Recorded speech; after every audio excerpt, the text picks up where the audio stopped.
All right. I think there it is. Bring the music down a hair.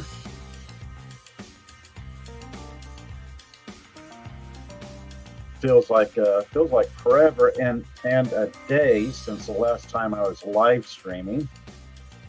Had some craziness going on last week, and the craziness is still going on. Fortunately, this time around, I actually have internet connection and no crazy storms in my part of the world. Nothing really planned for tonight. Let's see. Taking care of some last minute things here. Getting my live stream up and going. It's usually the part where I say, oh, I'm checking show notes, but I don't have any show notes this time around.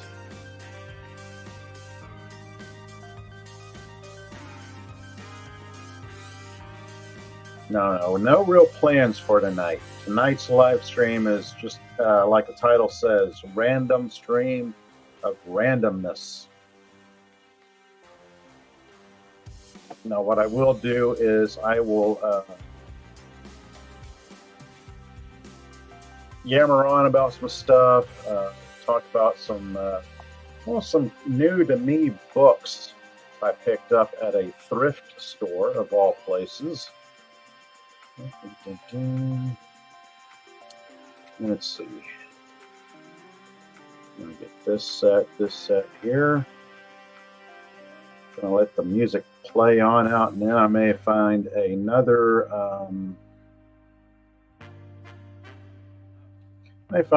background track to play while I'm jabbering on about stuff.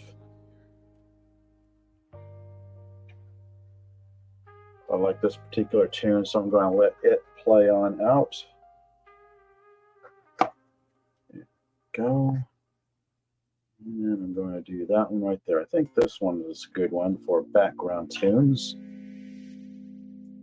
Oh, yeah, that's it.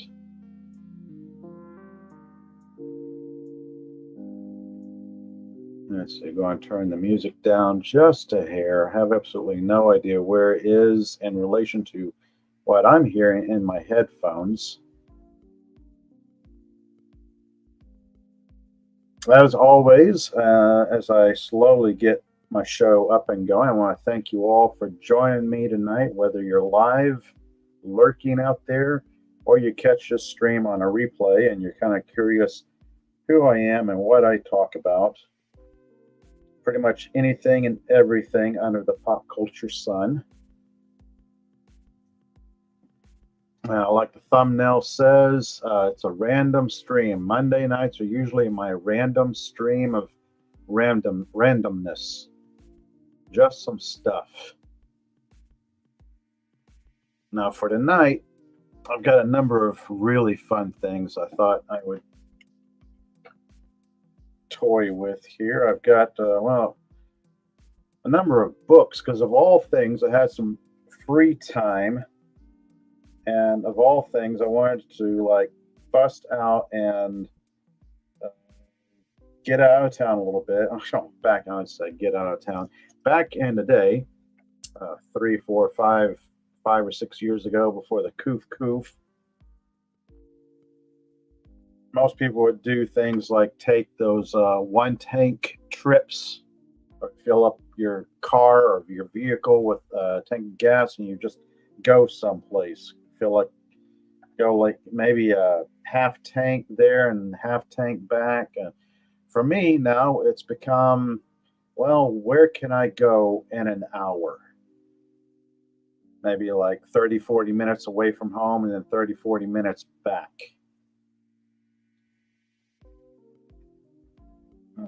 Getting a little caffeinated there. There we go. And as I am always adjusting my microphone, because I'm always trying to get my microphone set just right. There we go. Ah, in the chat, first one out of the gate, Tina the Naughty Dragon. Hello there. Very good for you to pop in tonight. Hello there. Hope things are going well for you. Now, I was off all last week, mostly because of the crazy weather through my part of the world, the rains, the winds, all that stuff. And of course, where you are, it tends to play havoc with one's internet connections. So I was off all last week because I had no interwebs, and I had absolutely no idea if I could do anything like use my cell phone hotspot in an emergency, just do a live stream, or if I should save my cell phone data for an actual emergency, like everything's collapsed and I have no electricity, no internet. I need to call somebody or do some such thing. Now, if that ever happens again, I may experiment with doing a live stream over my cell phone Wi-Fi hotspot and see if that does anything. But it's good to see anybody and everybody out there. So there I was yammering on about doing a short trip away from home just to get out of the house. Had a little free time today, and of all things, I ended up driving around uh, completely random, no plan, and I found myself at a thrift store. I thought, okay, I'll just stop, get out, and see what this thrift store is like. And of course, they had tons and tons of books, as most thrift stores do. Sometimes, depending on where you are, you might find book deals like 10 for a dollar or 5 for a dollar or 50 cents, something like that, something crazy. And that's what this place was like. It was like shelves and shelves of books and whatnot. And there was absolutely nothing, no rhyme nor reason to how they were arranged. You would have some fantasy next to some nonfiction, next to some self-help books, and then you might look down and see some romance, trashy romance novels and whatnot. Then some computer terminology, tech manuals. It was crazy. It was just shelf after shelf of this randomness. I want to see Tina the Naughty Dragon saying, "Yeah, we had the same kind of weather yesterday. Even had a nasty hailstorm. Ooh, oh goodness, yeah. The weather is really odd. It's been pretty warm where I am, even seemingly unseasonably warm, given given that we haven't really officially started. Well, I guess we have officially started summer, haven't we? First of June has come and gone, so I guess that's like the start of summer. I don't know. Anyway, let me. What am I doing here? What am I going to click on? I think this button will start my webcam. Oh, I might want to make that. I want to do this. I want to bigify my icon so I can make my icon go away and share with everybody some thrift store book finds I've come across. These are some, as I bump into my microphone once again, some pretty interesting novels. These are like, they weren't 10 for a dollar, they were 5 for a dollar, so that's not that bad. But anyway, also some of these were eBay finds. A couple of these were eBay finds, but the rest of these were thrift store finds of all things. Thought, well, this would be kind of interesting. And right off the bat, I noticed Terry Pratchett, best-selling author of the Discworld series. This is Truckers,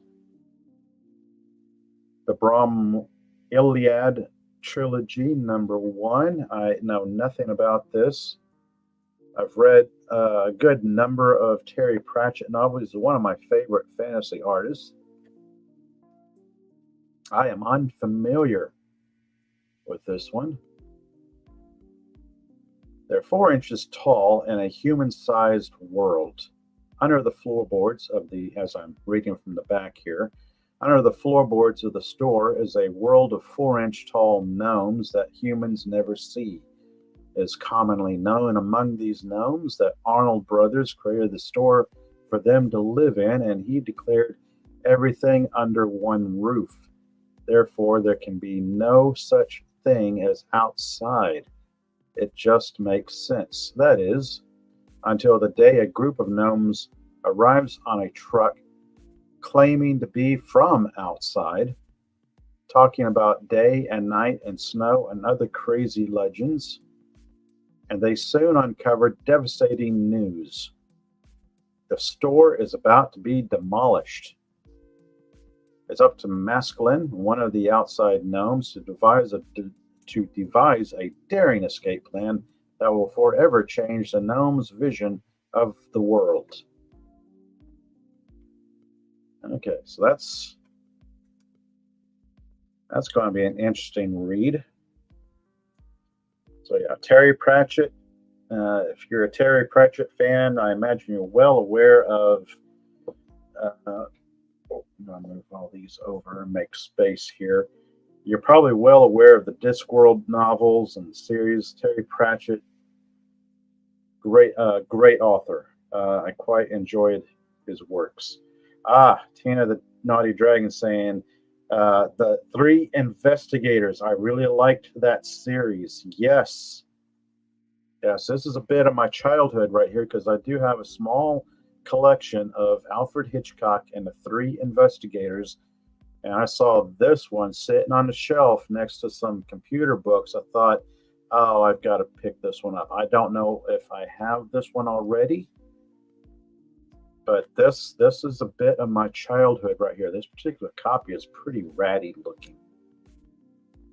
But the Three Investigators, for those who don't know, are three school-age friends who like investigate mysteries and whatnot, and solve crime, and just like teenage detectives. This was a big deal. If you grew up in the 70s and 80s, you're probably familiar with Alfred Hitchcock presents the Three Investigators. I do believe there are a number of made-for-TV movies about them. You can probably find them on the YouTube someplace. Tina saying, I used to borrow the Three Investigators from the public library. Yes, those were fun books. And this is the Three Investigators and the Mystery of the Flaming Footprints. Dun dun dun. Let's see, reading off the back here.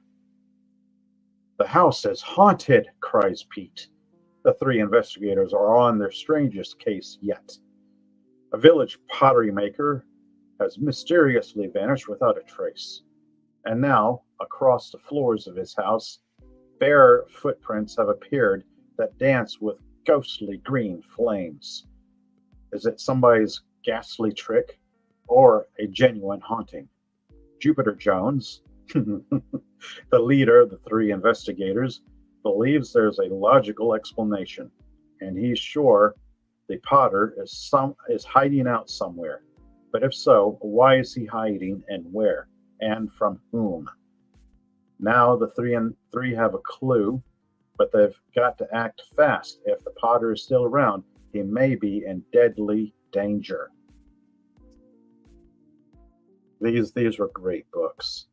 It's been ages since I've read the ones I have. I may have to go back and flipping this over. It's like, it's the danger of buying used books. Sometimes they're not in the best shape, and this page has been not dog-eared, but I don't know why I bought this book. It is in pretty bad shape, but I think it's just nostalgia. I was looking at it thinking, I can save it. I can save it from a landfill. Tina saying, I'm officially jealous that you have that book. Well, thrift stores, you might be able to look out, library sales, any place where used books are sold. Let's see what else. Oh, another bit of my childhood here. Very small books of Charlie Brown. Oh, I want to be careful with that because that is. I don't think that's probably. I got to be careful because sometimes used books have people scribbling on them. You got to make sure there's no names because I don't want to flash a used book with a name on it. But anyway, this particular one is What's It All About, Charlie Brown.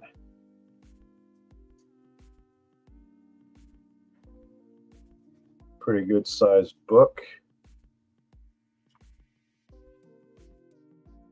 And this unusual and delightful book about the world's most popular cartoon characters, author Jeffrey Loria reveals some fascinating insights into the whole Peanuts mystique and shows why it has caught and held the imagination of readers of all ages. In fair shape. It's a little dog-eared some pages, but looks like a pretty good read. So I got that one there. I'm going to set him aside there. Let's see. You're not elected to Charlie Brown. And again, checking this out, making sure it's not marked up or anything. Oh, this one's actually in color. All right.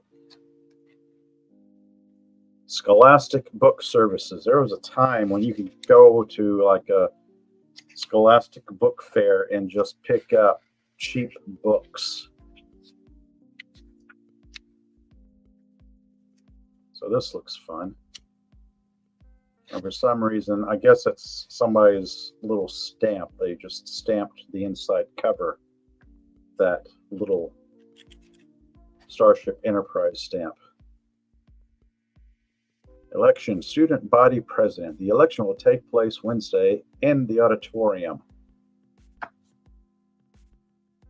Ah, hello there, Lemon Pie. Very cool to see you here tonight as I share with everyone some books I came across while hitting up a thrift store not too far away from me.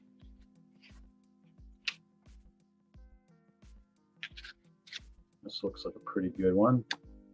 There Was a Short Summer, Charlie Brown.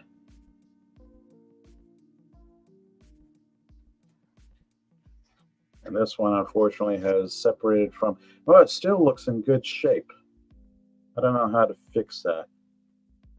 Maybe a little bit of Elmer's glue. Maybe just a very small... couple of small dots of Elmer's glue that might fix that. All right, so... the Western. Every so often while I'm hitting up antique stores or thrift stores or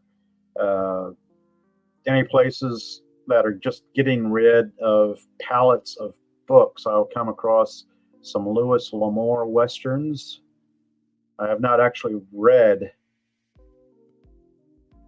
any Louis L'Amour. If I ever did, it was so long ago that I don't remember. But I'm leaning toward no, I've never read any Louis L'Amour. I'm aware of who Louis L'Amour was and what he did as far as the Western genre for novels.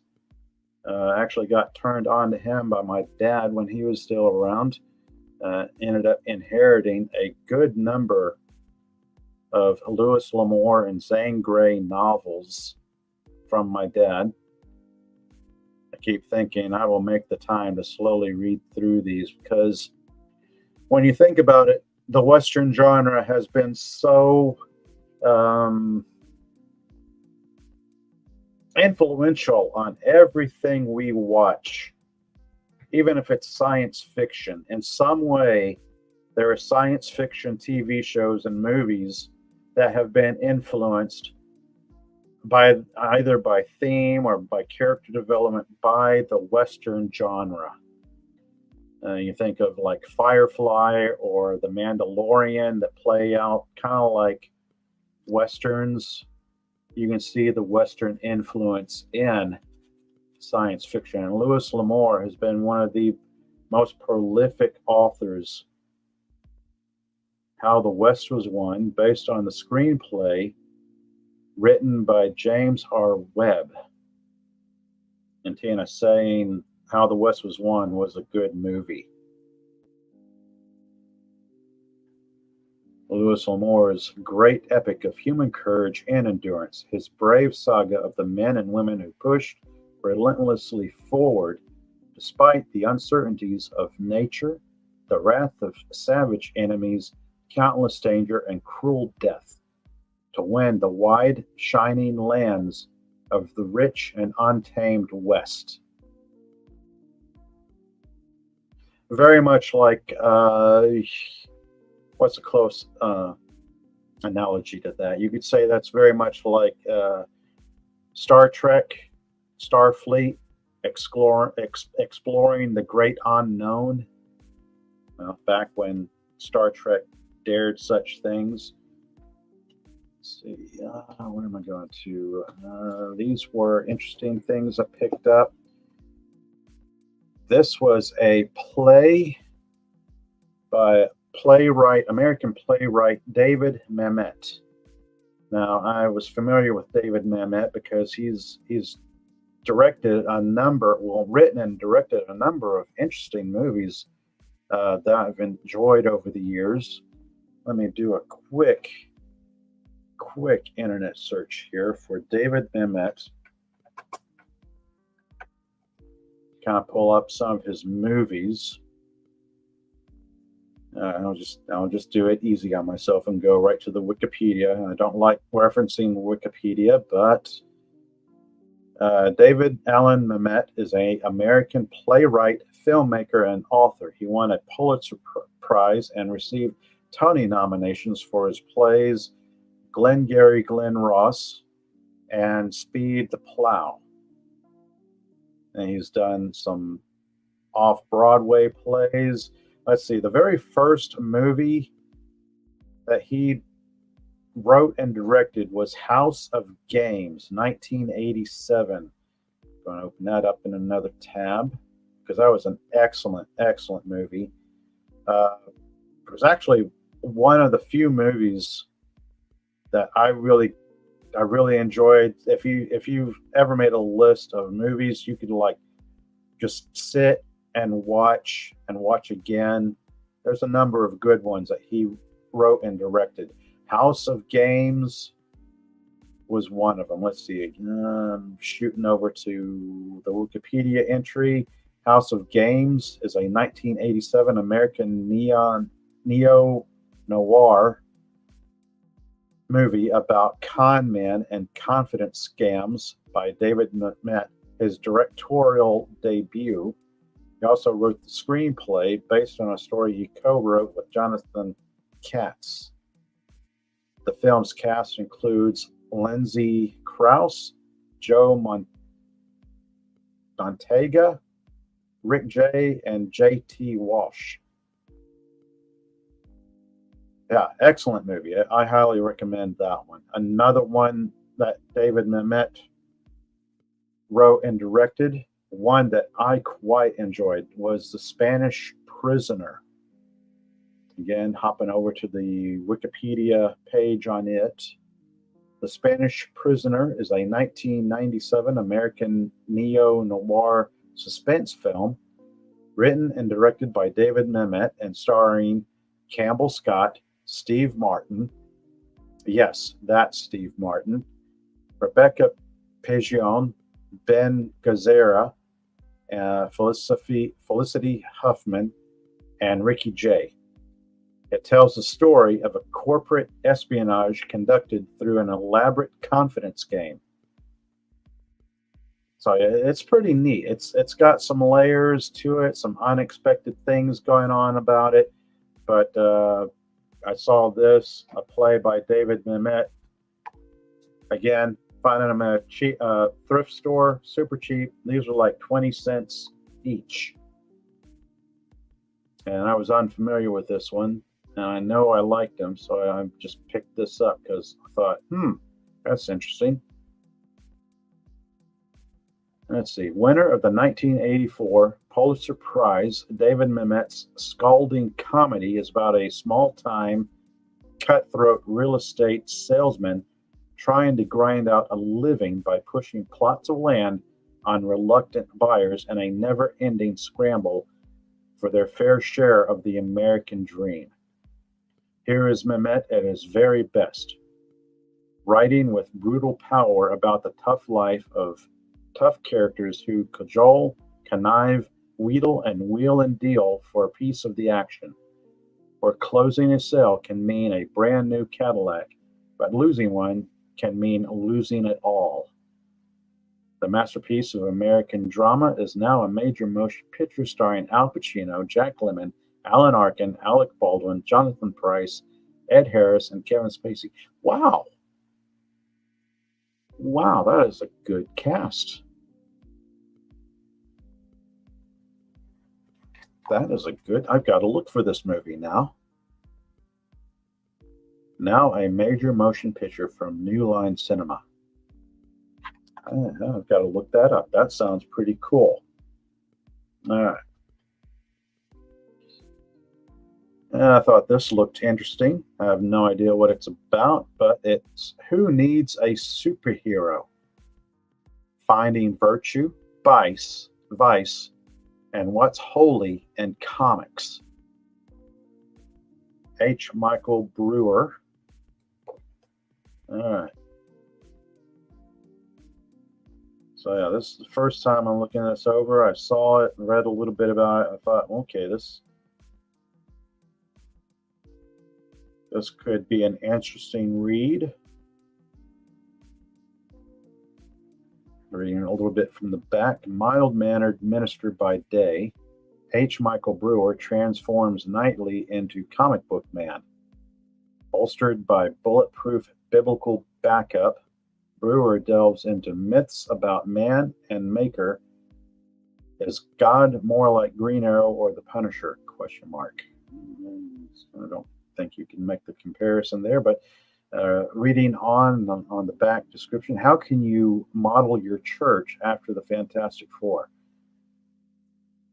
What can the X-Men teach about unity? Comic Book Man reveals all this, tests your superpower, and leads you an unforgettable study for small groups. Okay. I'll check this out. This could be the sort of thing, well, I might find it interesting, or I might not find it interesting from a Christian point of view. That's going to be an odd read. All right. This looks like a self-help type book. Writing as a Path to Awakening, a year to becoming an excellent writer and living an awakened life. All right, so every so often I'll find books on creative writing, books on how to develop your writing skills. As I move my microphone out of the way. Now, being more of a hobbyist writer myself, I don't really take the time to develop the skills as a writer. I do a lot of smaller passages and whatnot, so I've got a small shelf, section of bookshelf with writing books on it, like how to write better and all that. So I go through them and do like little exercises. So I thought that one could be interesting to read through. This one caught my eye because it was wrapped in a poly bag. And usually when I see a book that's wrapped up in a poly bag, I find myself wondering, What is this about? Why would somebody go through the trouble of wrapping a book up in a polybag unless they thought it was important? All right. So this is Jurassic Dead, David Sackmeister and Rick Chesler. And I flipped this over and read it, and I thought, okay, this could be crazy. All right. Jurassic Dead is a wild collision of modern science fiction and old school horror. Over the top, inventive, and scary fun. That is a little blurb by Jonathan Mayberry, New York Times bestselling author of Fall of Night and V Wars. What is this book about? An Antarctic research team hoping to study microbial organisms in an underground lake discovers something far more amazing: perfectly preserved dinosaur corpses. After one thaws and wakes, ravenously hungry, it becomes apparent that death, like life, will find a way.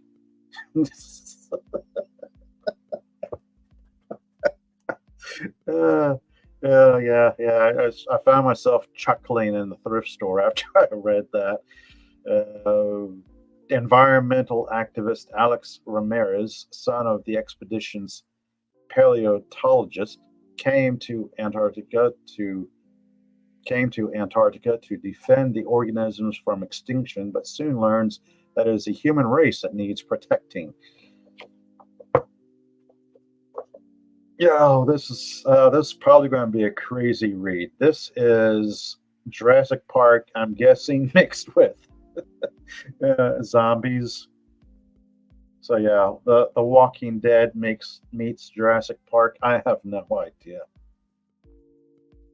So yeah, it's like, oh, you found dead dinosaurs. Oh, they're alive. They're alive, dead dinosaurs. They're zombie dinosaurs. Now, as much as I'm getting tired of the zombie genre, this did elicit a chuckle from me. So yeah, I'll give this a shot. If it's not any good, I can always try reselling it or flipping it or whatever.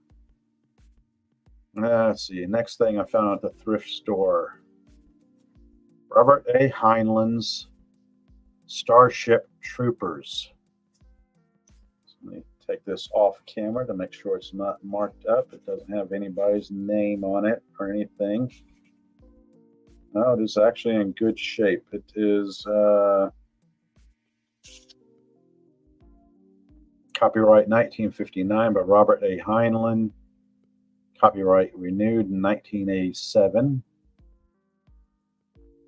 This is a pretty clean book. It's I'm guessing this particular printing was, I have no idea when this was printed.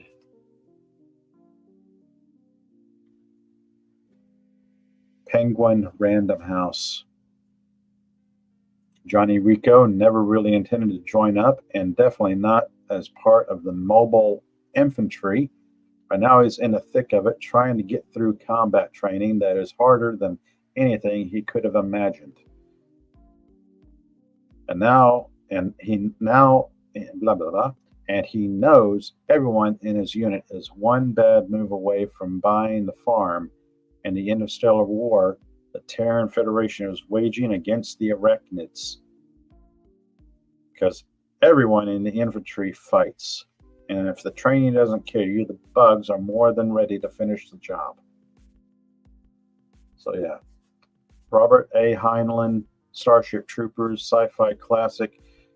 Never really read this before, but I'll give it a shot. I'll probably fare better with Heinlein than I did with Dune. I tried picking up Dune a number of times to read Dune, but I've never really made it through those books. Now, this was a fairly cheap eBay find. Armageddon 2419 AD. Philip Francis Nowlin, the original Buck Rogers novel. One of those rare stories that will bear reading and rereading many times. That's a quote by Hugo Gernsback. Reading the back of the book, a most important influence on modern science fiction, the inspiration of many of such inventions as a walkie talkie, television, rocket artillery, is the famous newspaper character Buck Rogers. The story of Buck, the American who went forward 500 years to participate in the rise of a new America from the ruins of the old, was first told in the unforgettable novel Armageddon 2419 AD, which was never before available on the newsstands. Rogers' adventures and those of Wilma Daring, warrior girl of the 25th century, are bywords for imagination stirring science adventure. Armageddon 2419 AD by Philip Nowland. Never how you pronounce that name. Sometimes I get mixed up on last names. I don't know why. Philip Nowland is a no comic strip picture book. It is a science fiction novel of classic importance. I've read about this book. I've never actually read it. So when I saw it pretty cheap, I thought now is the time to get it and read it. Same thing with Doc Savage, The Man of Bronze, another eBay find here. Let me open this up. This again is, if I can get it out of the poly bag without damaging it, it is free of its poly bag.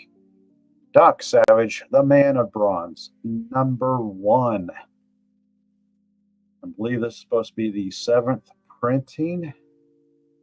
Looks in good shape. I paid a fairly decent price for this. Yes, this is its 7th printing, July 1972.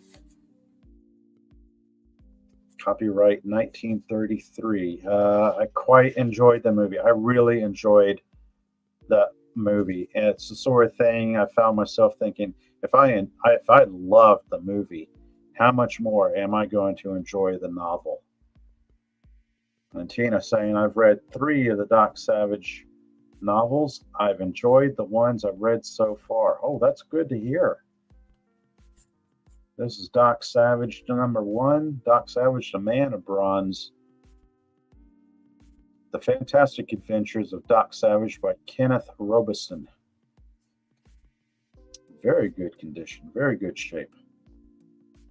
To the world at large, Doc Savage is a strange, mysterious figure of glistening bronze skin and golden eyes. To his amazing co-adventurer, the 5 greatest brains ever assembled in one group, he is a man of superhuman strength and protean genius, whose life is dedicated to the destruction of evildoers. To his fans, he is the greatest adventure hero of all time, whose fantastic exploits are unequaled for hair-raising thrills, breathtaking escapes, and blood-curdling excitement. That and the movie was really fun. It's one of those that I can just wholeheartedly recommend. Like, if you've never seen Doc Savage, The Man of Bronze movie, it is worth checking out. As I get a quick drink of tea here. There we go. So yeah, I'm probably going to enjoy cracking this open and reading it.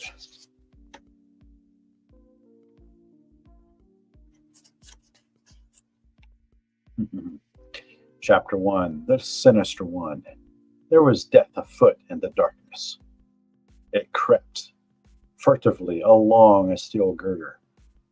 Hundreds of feet below yawned glass and brick-walled cracks, New York streets. Down there, late workers scurried homeward, Most of them carried umbrellas and did not glance upward. Yeah, that's going to be a fun read. Let's set that aside for later. So yeah, I'm really looking forward to this one. I'm looking forward to reading this one. I'll try this one. It's going to be fun. Uh, I don't know. It's undead dinosaurs. It's zombie dinosaurs. The concept sounds ridiculous. This novel's probably going to be ridiculous. But if I don't like it, I'm probably going to, I don't know, flip it, resell it. Same with this one. I'll probably flip this one. I don't know what to make of this one. Got some hesitancy about this one. This one I'm going to read and look for the movie because that movie sounded like it had an awesome cast. David Mamet, Glenn Gary, Glenn Ross. And then this guy, I'm going to look to see if I don't already own this one and put it with my Lewis L'Amour collection. So yeah, that one I'm looking forward to. Going to enjoy my Charlie Brown novels. Those are going to be fun. This guy is really. This book has seen better days. I wouldn't have picked this book up if it wasn't for sheer childhood nostalgia. The Three Investigators and the Mystery of the Flaming Footprints. I'm pretty certain I don't already own this one. I may try finding a used copy in better shape and put this, I don't know, in a poly bag. That's probably going to be a fun read. Terry Pratchett. Terry Pratchett is always a fun read. If you like fantasy, if you like comedy, I can highly recommend Terry Pratchett. You can't go wrong with his books. Of course, if you're a fan of the Discworld series, you probably already know. You're probably shaking your head going, yep, those books rocked. I think there was one Terry Pratchett novel called Feet of Clay. It's rare that a book will make me laugh out loud, but that book did it. As I read through it, it was probably the first Terry Pratchett novel. It was the first Terry Pratchett novel that I read all the way through for the very first time, cover to cover, laughing hysterically. I just loved Terry Pratchett's sense of humor. Now, this was an eBay find. On a previous live stream, I did a 50-piece Star Wars puzzle of, what was it, Jango Fett. Then I found this guy, a 50-piece puzzle of Boba Fett. Let me bring it up there. It's pretty neat because this guy is in a 10 box. It's a puzzle in a 10. Go and dump them out here to get all the pieces out. The eBay listing said, this really has all its pieces to it. So yeah, I'm trusting you, eBay listing. I'm trusting you. And since this is a random stream, I'm just going to go ahead and assemble it because I kind of want to see this assembled. So how's everybody doing out there? I want to thank you all again for joining me tonight. Tina, the Naughty Dragon, and Lemon Pie. Thank you all so much. So I've been rambling on about novels and some of my favorite books.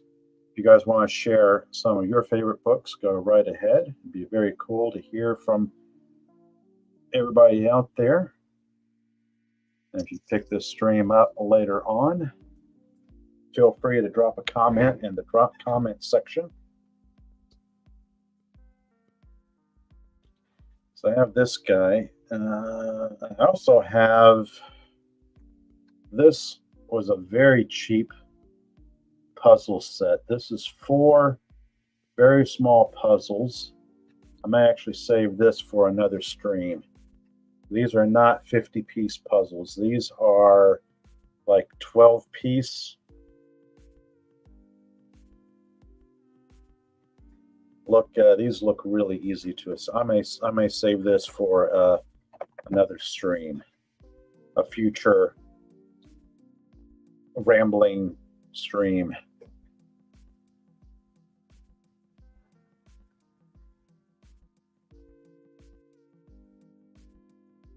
Tina saying the Hitchhiker's Guide to the Galaxy series. Oh, that was a fun one.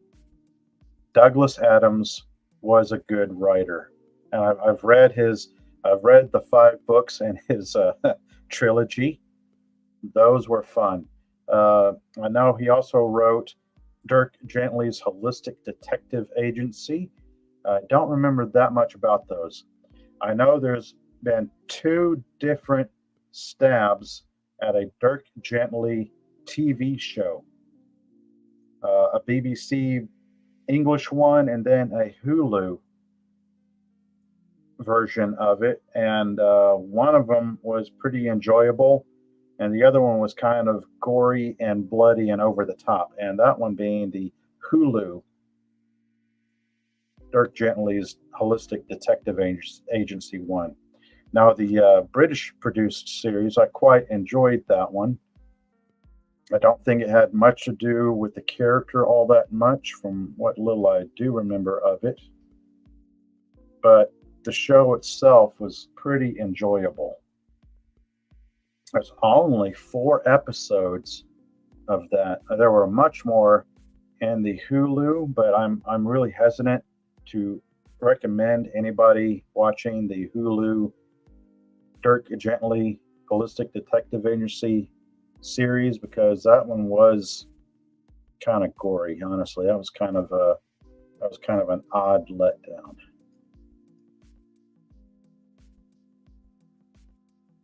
Much like the last, what was the last attempt at Hitchhiker's Guide to the Galaxy? It was a radio play first, and then a TV show, and then a novel, which kind of went in very odd production order. Most things start off as novels and then get produced into TV shows, but if I remember right, Hitchhiker's Guide to the Galaxy started off as a radio play, which I want to say I have someplace.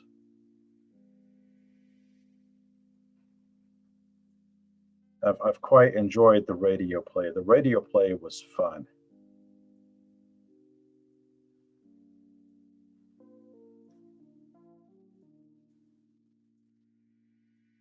Okay, some bits of this puzzle are really easy. It's like there's only so many places these can go. Now, unfortunately, further adaptations of Hitchhiker's Guide to the Galaxy were kind of disappointing, especially that movie, that last movie that supposedly Douglas Adams approved. I didn't care for that movie too much. I didn't particularly care for that movie all that much. It was kind of odd. Yeah, Tina saying the Marvin the Paranoid Android was my favorite character. Yes. I mean, he was probably a blast to write. Marvin, I mean, he had the best lines in the show. He had the best lines. Like, all right, Marvin, do you understand? Me, a brain the size of a planet. You're asking me if I understand? Marvin, yes or no? Yes.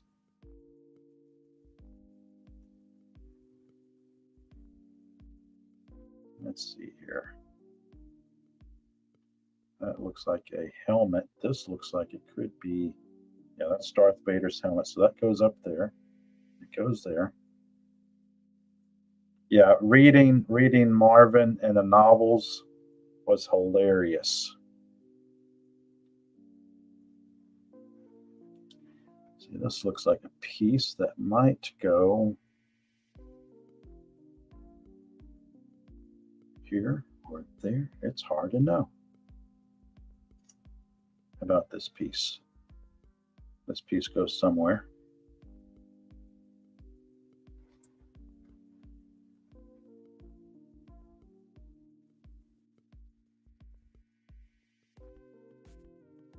You usually can't go wrong with some of the older sci-fi writers.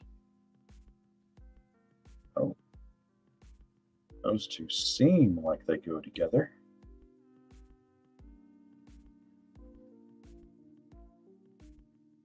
Let's see, the very first novel,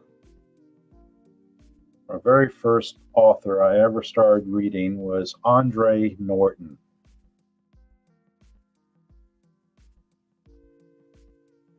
Andre Norton, then maybe a little Isaac Asimov.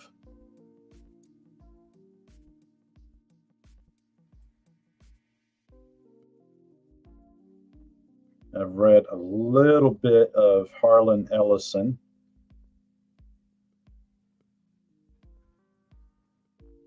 Kind of an odd writer, but I may make the time to read more Harlan Ellison. Let's see, where does this go? This goes down here. This goes up there.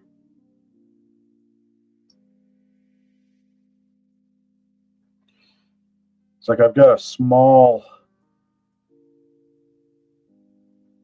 list of books I eventually want to make time for. Before they get turned into TV shows or movies and get completely trashed and whatnot. That's usually what happens. Like, oh, it's going to be a movie. Oh joy. Or it's going to be a TV show. It's going to be butchered. Oh, that's nice.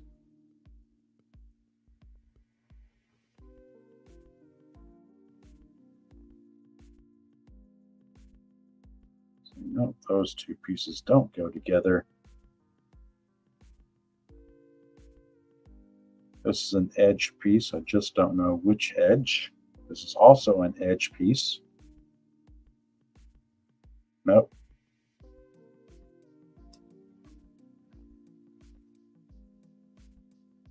This one looks like it could be. Oops. As I fumble the piece all over the place. Oh, yep, there it goes.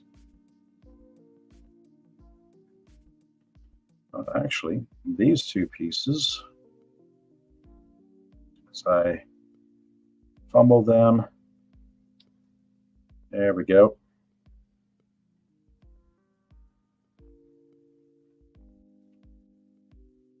Let's see.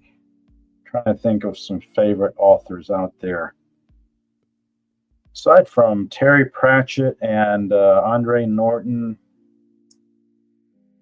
it's hard to think of a definite favorite. I know there's quite a few that have been influential on science fiction as a whole. I mean, you can think of any Star Trek series. Star Trek, the original series, you had writers like DC Fontana, of course. No, this does not go there. I know. Internet being right in front of me, I can look up sci-fi authors.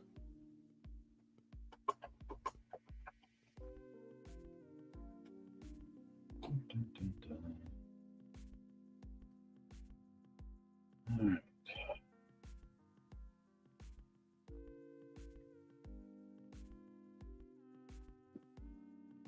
Of course, here I am trying to think of stuff, and my mind is failing.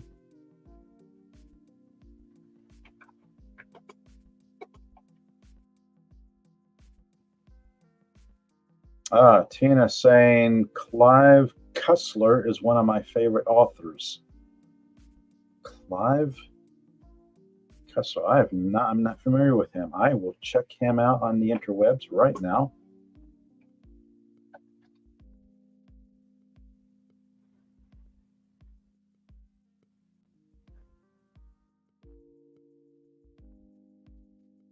Hmm.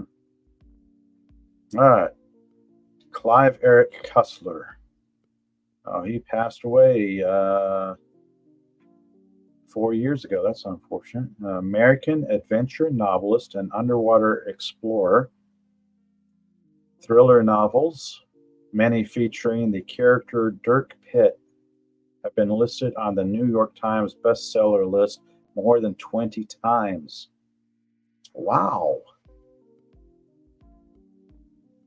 Founder and chairman of the National Underwater and Marine Agency, which has discovered more than 60 shipwreck sites and numerous other notable underwater wrecks. Oh, he's a sole author and main author of more than 80 books. Wowee. So he's a good, prolific career. Very cool.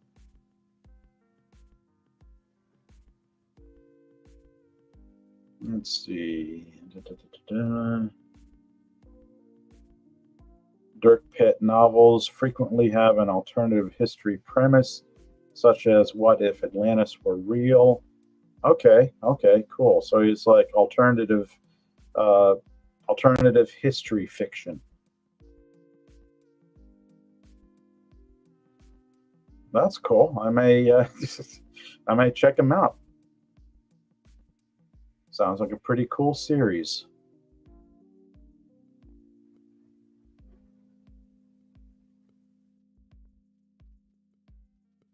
Let's see. I opened up Star Trek, the original series, because I wanted to look up who are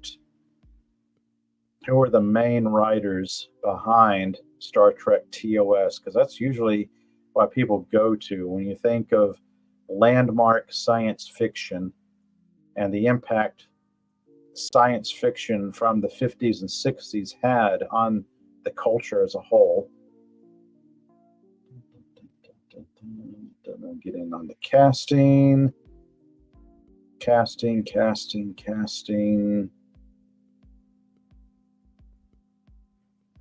Episode analysis. How many awards it won.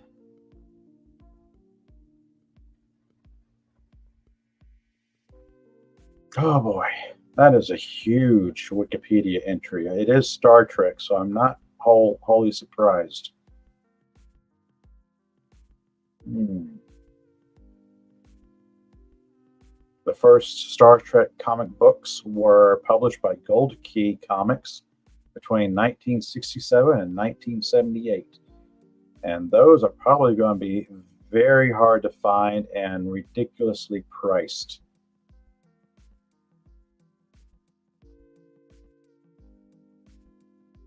Heck. I shot right past what I was trying to read.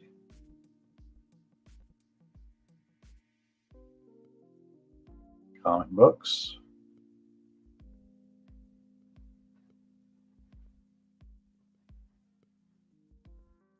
Oh, Lemon Pie, you have to take off. Well, thank you very much for joining me tonight. Have a good night. I don't know how much longer I'll be at this. I may go a while. May try finishing off this here puzzle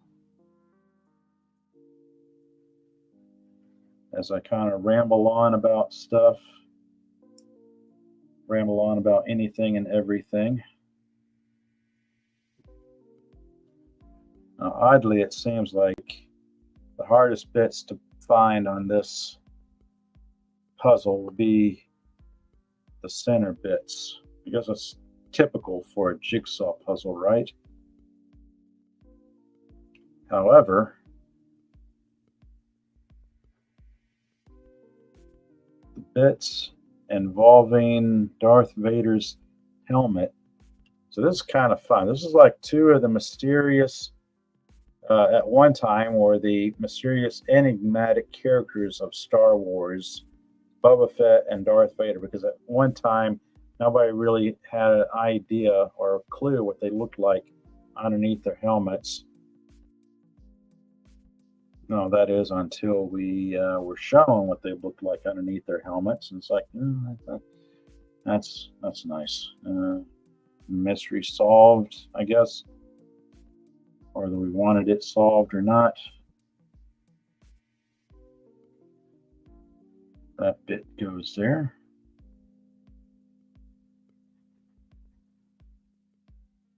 This bit does not go there. All right. It's going to be a center bit.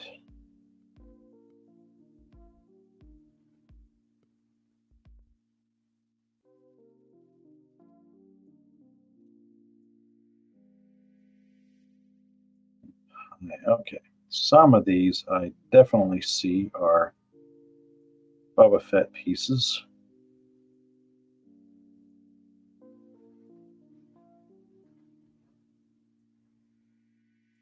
Character with a huge fan following. Unfortunately, we fans were given the Boba Fett TV show. Love it or hate it or ignore it. Those two go together. That's a good start.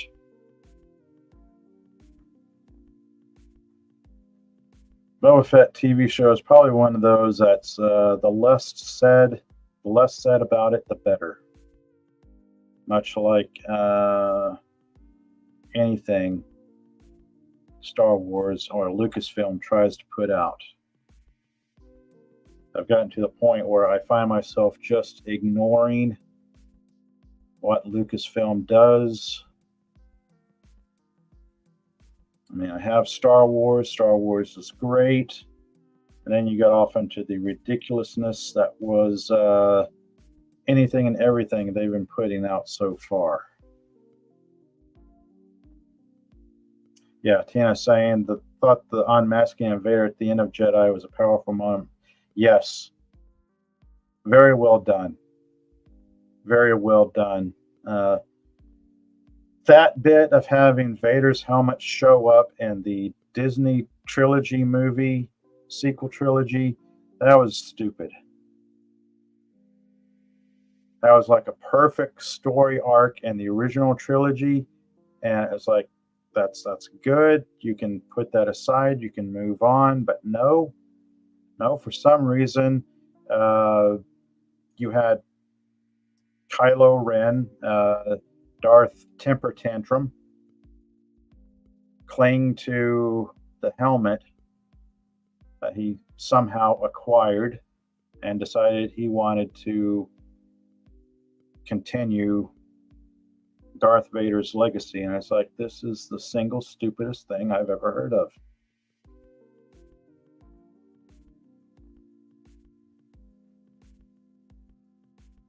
When you have such a good ending to the show, you don't need to go back and revisit it.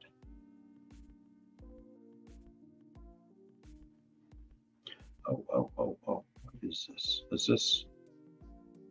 No, this does not go there. That does not go there. That also does not go. No. Cannot make them that go that way.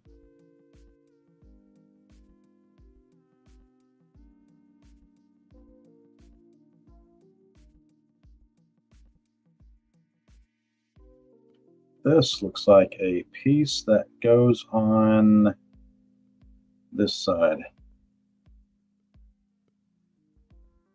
This is probably a centerpiece. Nope.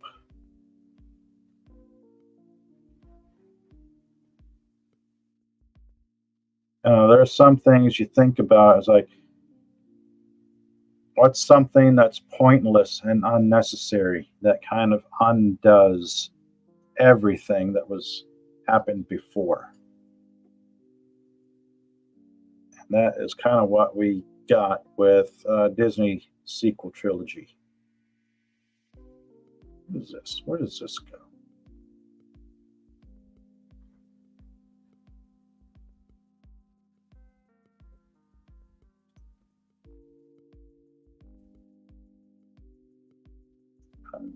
Oh, I almost said aha, but no, that's not an aha piece. All right. Anyone excited about The Acolyte?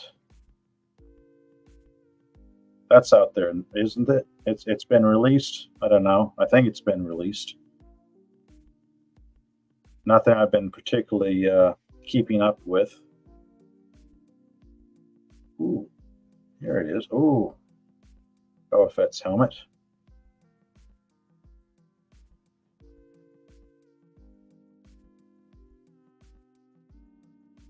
I know this is a bit of Boba Fett's blasters, so that has to go right there.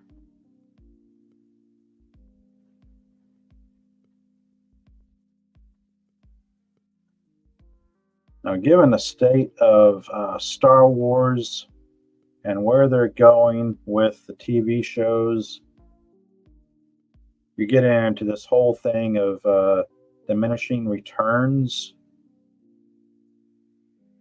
Does that fit? That looks like that fits. How about that? That fits. Ah, that fits. I think that fits. This looks like it goes there. Aha.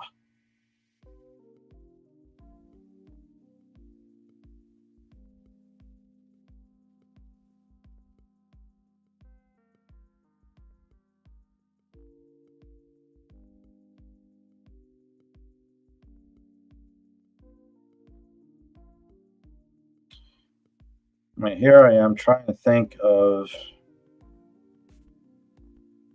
TV shows out there that I'm genuinely getting excited about, and there's really not much out there that I get excited about TV show wise.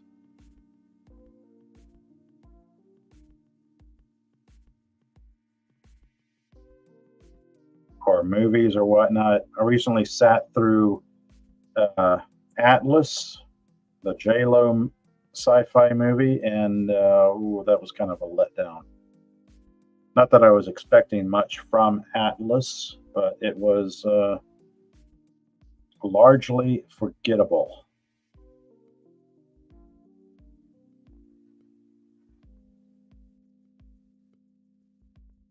Let's see. This piece looks like it wants to go somewhere.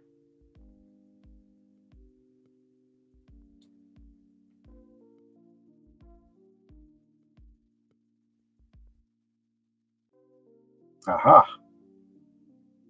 There's another bit of Boba Fett's helmet.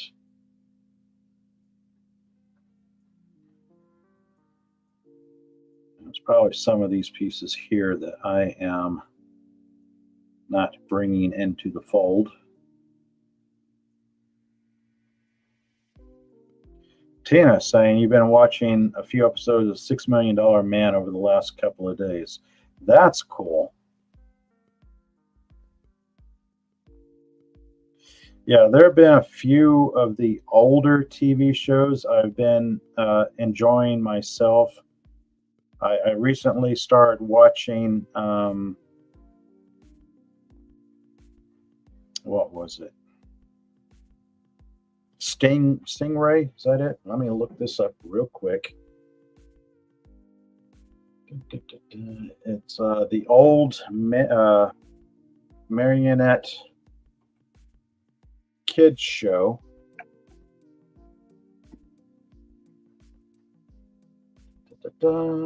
Wikipedia to the rescue. All right, Stingray, 1964, a British children's science fiction television series created by Gary and Sylvia Anderson and produced by AP Films. This was Gary Anderson, who went on to do the Space 1999 and many other TV shows. Let's see, what else has Gary Anderson done? So there I was checking out older TV shows to see, mainly to see if they stood up to today.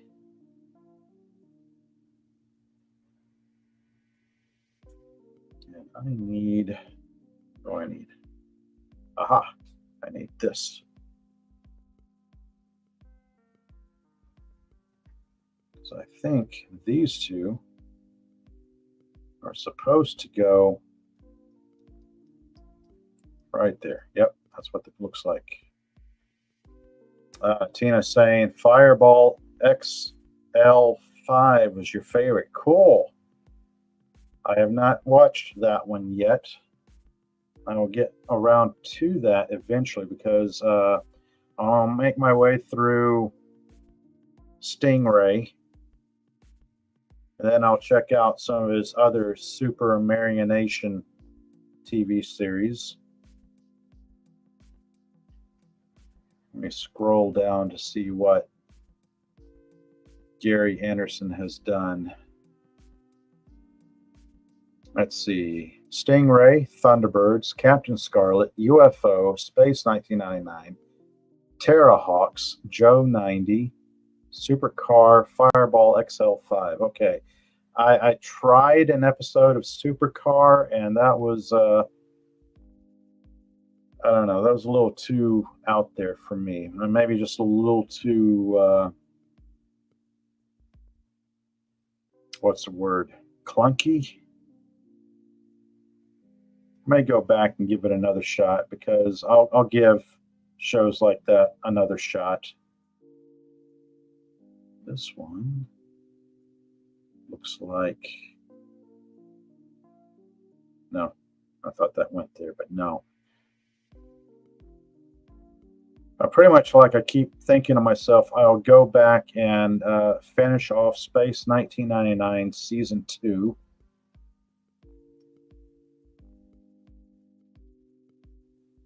Don't know if I'll ever get around to Space 1999 Season 2. Season 1 was great. Then starting Season 2 was jarring, to say the least. The tonal shifts in it, like this is too much of a tonal shift from one season to the next. That does not go there. Does it go here? No, it does not. Oh, hang on. No, it does not go there. Where does this go? This is a mystery piece.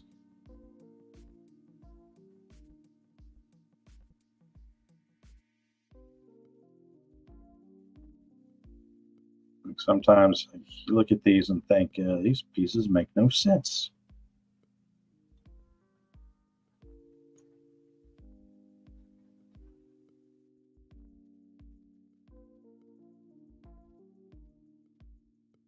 Is this the bottom? This has to be the bottom.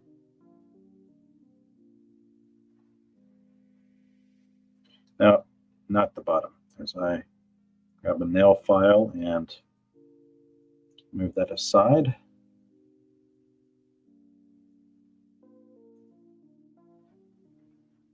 Now, Captain Scarlet, I think I've watched some Captain Scarlet way, way back in the day.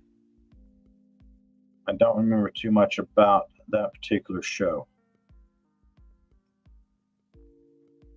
I know I've watched some of it. I think I found myself I remember kind of enjoying it, but I just don't remember that much about it.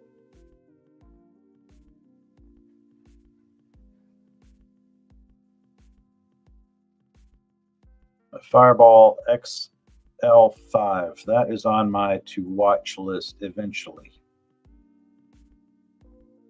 Kind of up there with Space 1999 Season 2, and then what was another show from that era that I was trying to check out? Sapphire and Steel from way back when.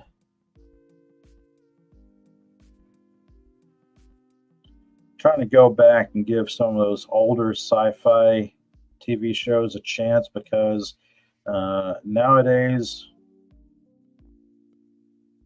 what's out there, what's offered to us as fans of the sci-fi genre, it's sorely lacking.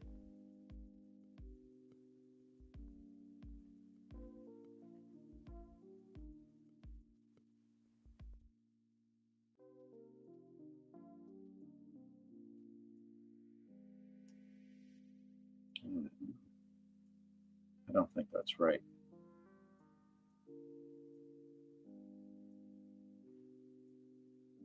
That does not look right. Some of these pieces do not fit.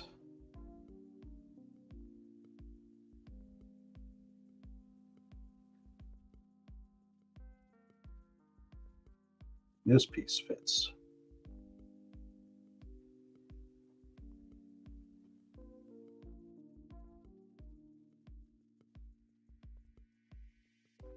And then I was reading up on stuff, all the stuff I had missed last week when I was off the internet, keeping up with stuff on my cell phone. I was like, oh, wow, that's a lot of news going on last week. The final, what was it? Final episode of Star Trek Discovery, to much rejoicing, I imagine.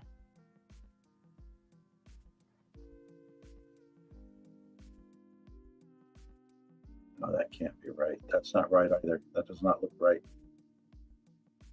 Nope, not right. Let's see. Padawannabe. Hello, Padawannabe. My Pada wifey put all my Star Wars puzzles together. She's an elite puzzler. That's cool. Tina saying, sorry, your body is telling me sleep now. Good night. Oh, good night, Tina. Thanks for joining me tonight. Padawannabe saying, Godzilla is streaming now. Oh, yes, Godzilla -1. I saw that, and that was like a toss-up. I was wanting to watch that, and that was a toss-up between Godzilla -1 and Ghostbusters Afterlife. And I decided that I would go with Ghostbusters Afterlife first and get that out of the way and get that off my watch list. And then I will watch Godzilla -1, because I started that, got maybe 5-10 minutes into it and thinking, oh, this looks nice. This looks like a fun movie. I definitely want to watch Godzilla -1. I would definitely make time for that.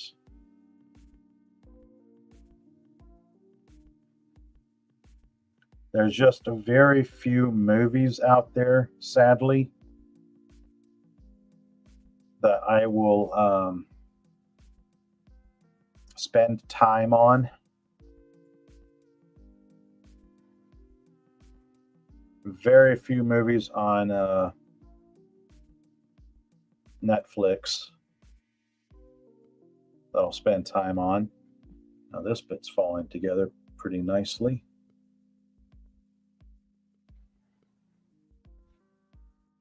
Honestly, I'm kind of biding my time, waiting for season 2 of Silo. I'm quite excited for that. I want to see season 2 of Silo. I quite enjoyed the first season. That was interesting. That was a nice, refreshing show to watch.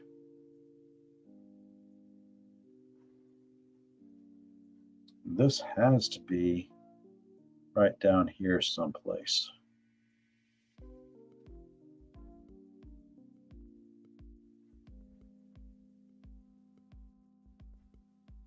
Now, who has Godzilla -1? Was it Netflix? Where did I see that? Of all things, I can't think of where I saw.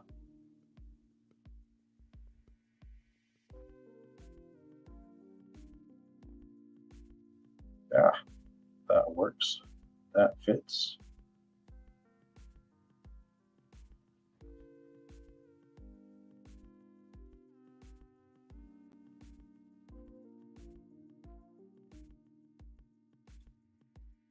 I know, again, interwebs right in front of me. Netflix. Let's see what Netflix is.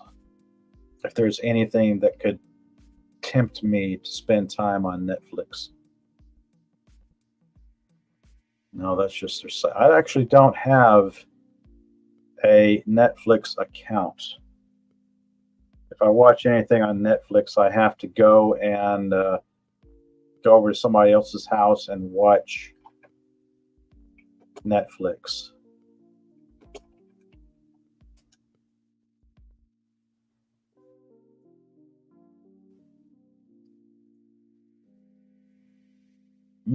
What's on Netflix?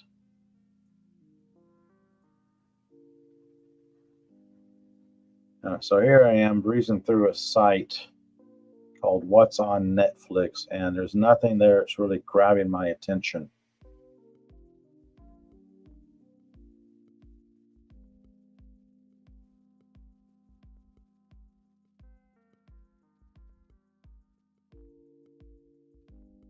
Although, if I watch any K dramas, it's usually something on Netflix. Netflix or Hulu. They seem to have a pretty good selection of K dramas.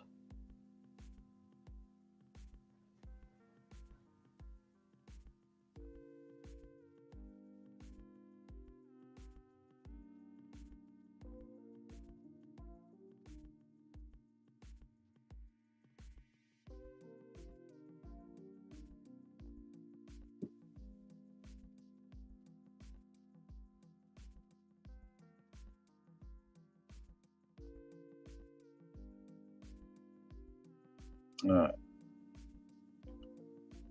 so I am slowly getting to a point where I'm going, this does what? This goes where? What does this do?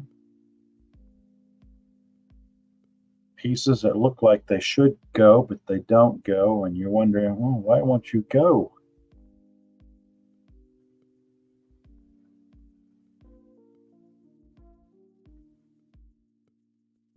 This looks like another edge piece.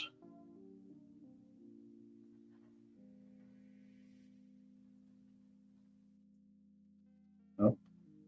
No.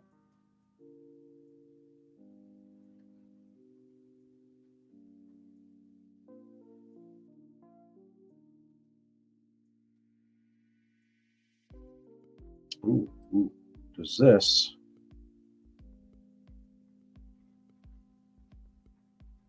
Yeah, that goes there. This goes here.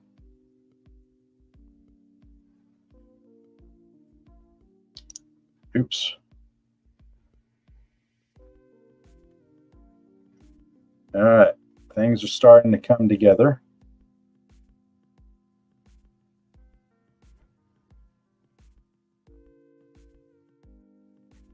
All right. This is one of the better looking puzzles.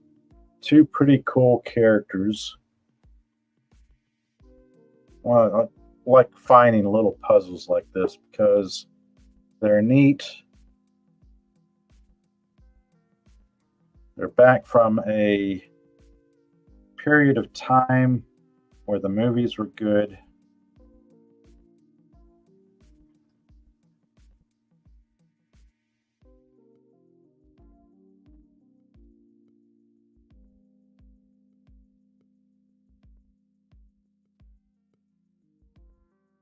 Aha. That piece definitely goes there.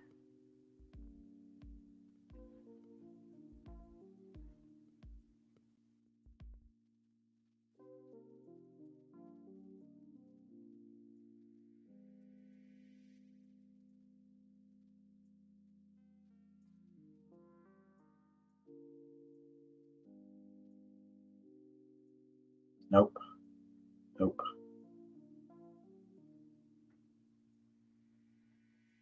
I keep wanting to put that one there, but that does not go.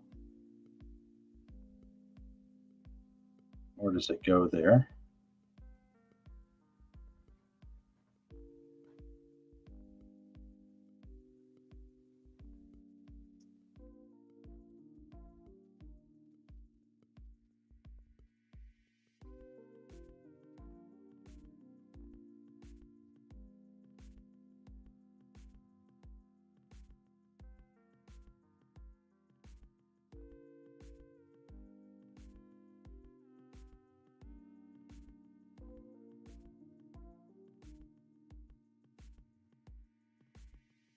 All right. Well, anyway, I know this one is the bottom edge.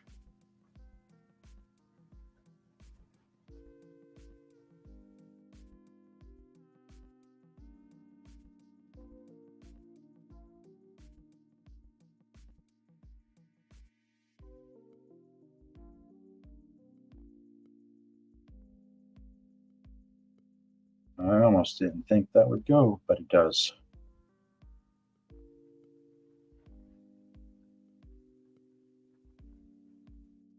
All right.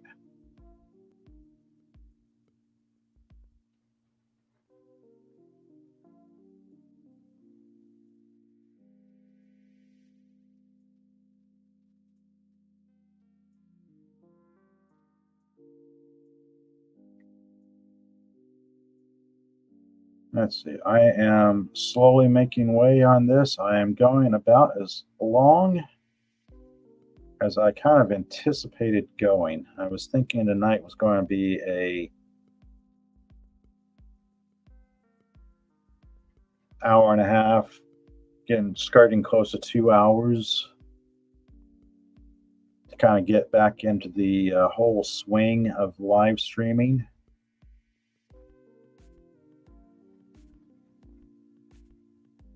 Kind of looking forward to getting back into the swing of things this week, as long as as long as I don't have any more crazy, unforeseen weather going on out there. There's a lot of us out here, depending on what part of the country you're in, had some really, really crazy stuff going on this past week. This is not the piece that goes there.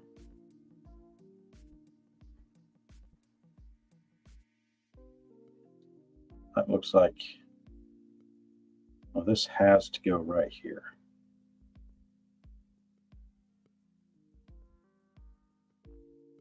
That does not go there.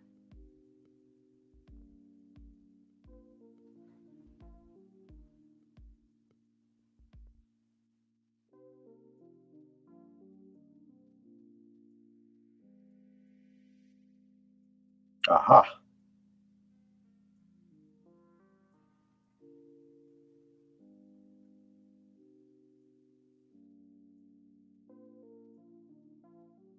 Let's see. Got some more mystery pieces going on here. I have absolutely no idea what my Wednesday night live stream will be like. It will be topically driven, I do believe. I just don't know what topics I will have on hand.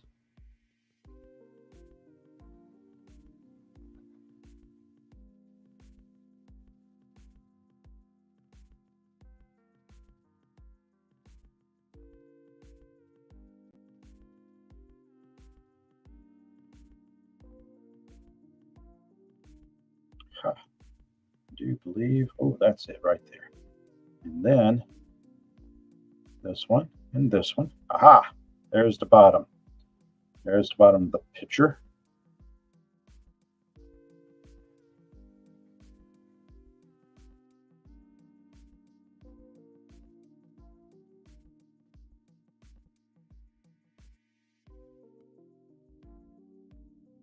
Which means possibly this guy. Not that piece. Not that piece there.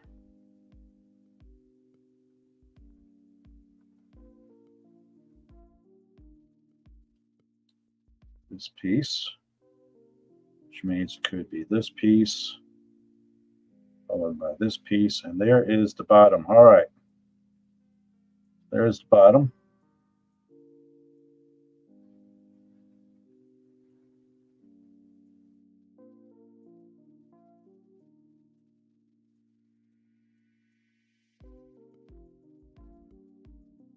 All right, this is where things kind of pick up.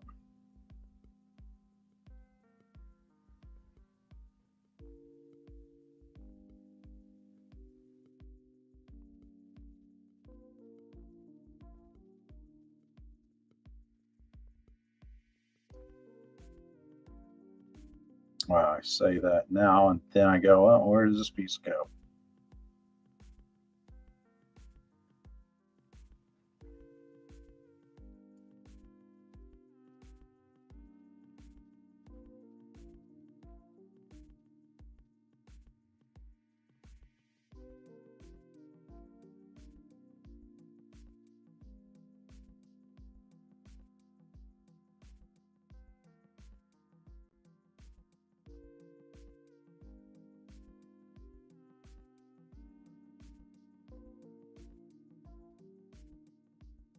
Aha, this one. Ah, yes, there it is. There's that piece.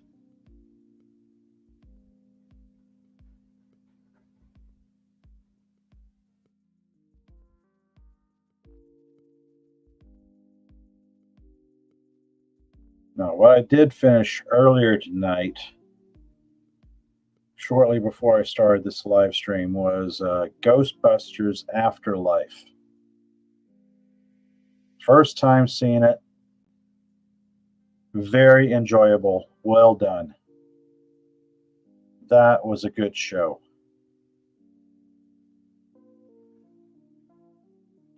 Let's see this one. No, that's not it. There I was kind of wondering, okay, how are they going to do Ghostbusters Afterlife? Where are they? Where can they possibly take Ghostbusters after so long and try to tie it into the original, well, the first couple of movies? I had my doubts about that, and then I actually sat down and watched it and was pleasantly surprised.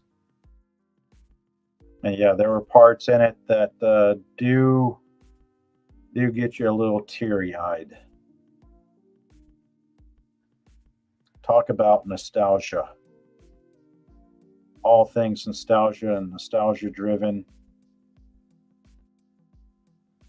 That does not go there.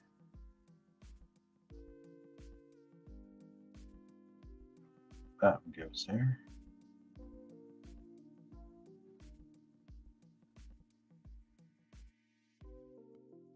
No, Ghostbusters Afterlife. I know there's going to be another Ghostbusters movie, I guess, to pick up where Afterlife left off. So I am kind of looking forward to that. I didn't think I would be, but after how much I enjoyed Ghostbusters Afterlife, yeah, I do find myself going, well, I may actually enjoy the movie after that. Let's see.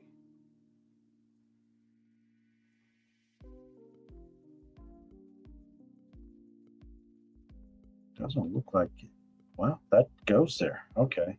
And I was thinking that can't go there. That doesn't look like it goes there. Oh, this one. All right, here we go. Yay! All right.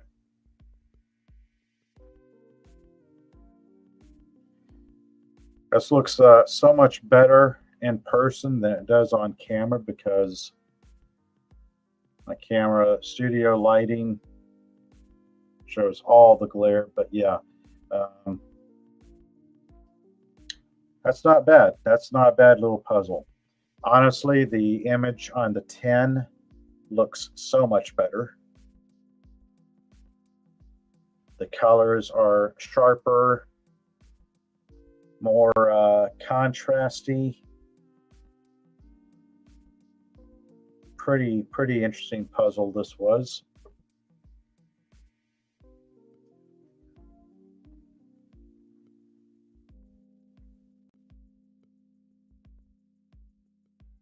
All right. Okay, so if I slide it up a little bit, it does help with my studio lighting. Okay. I don't know. As far as puzzles go for Star Wars fans, if you're a Star Wars fan and you like putting together puzzles, this was an okay one. I'm kind of disappointed by the color rendition. It'd be better if I guess it was printed on, I don't know, glossier cardstock with deeper colors. Because when you compare the image to the tin that came in, it's not bad. A little bit of a letdown, but yeah, if you do these sort of things and you have a nice photo frame to put these in, these aren't bad. These are kind of fun to do. And I'll put this in a nice photo frame and put it next to the Django Fett one I have. These will go much faster. I've got 4 puzzles in this, and they're very simple. They're 12 pieces. They measure 5 inches by 4.5 inches.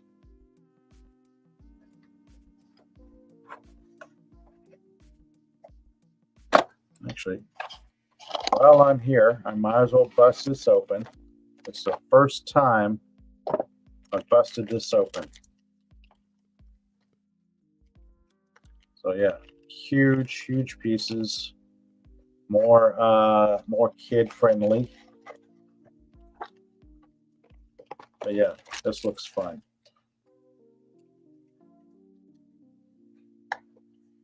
And checking the time here.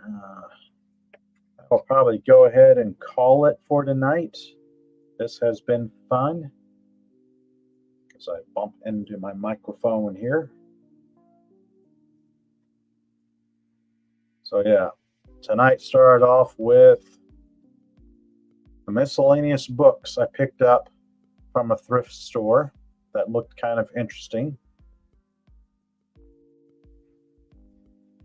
Books here and there. Books here, there, books everywhere.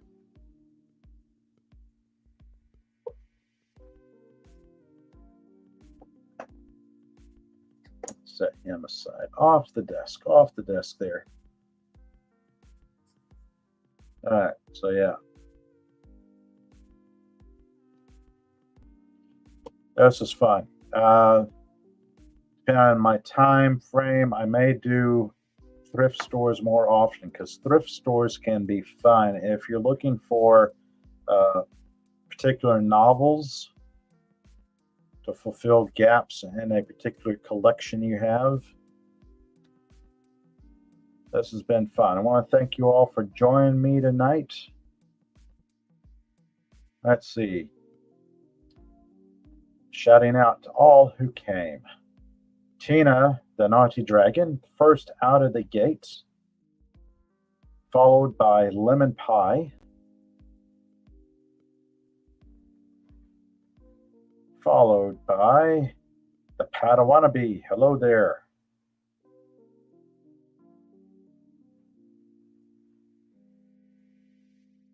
As always, thank you all for joining me live, lurking, or on replay. This is a little bit of everything I do here. Let me do this, and then I will go to this right here. There we go. As I close things out for tonight, let's see, what am I doing? I'm a semi-regular co-host on the Comic Relief Crusaders channel. Very enjoyable. And sometimes I'll pop up here, there, and everywhere. Saturdays are my comic book and all things comic book related live streams. Wednesday nights are also my other regular late night live streams that I just talk about anything and everything under the sun.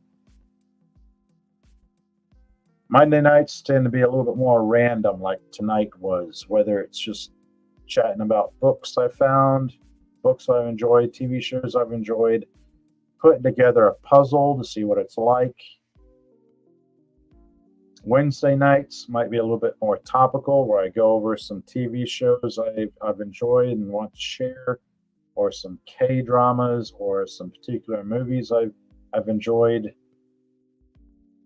That's usually par for the course for me. Monday nights, Wednesday nights, anytime between 10 p.m. and 11 start time. I don't have a particularly set start time, except for Saturday afternoons, my comic book stream. I usually try starting those at 2 p.m. Central Time in the afternoon. And with that, tonight will draw to a close. Thank you all for joining me tonight. Have a great week ahead. Until next time, everyone.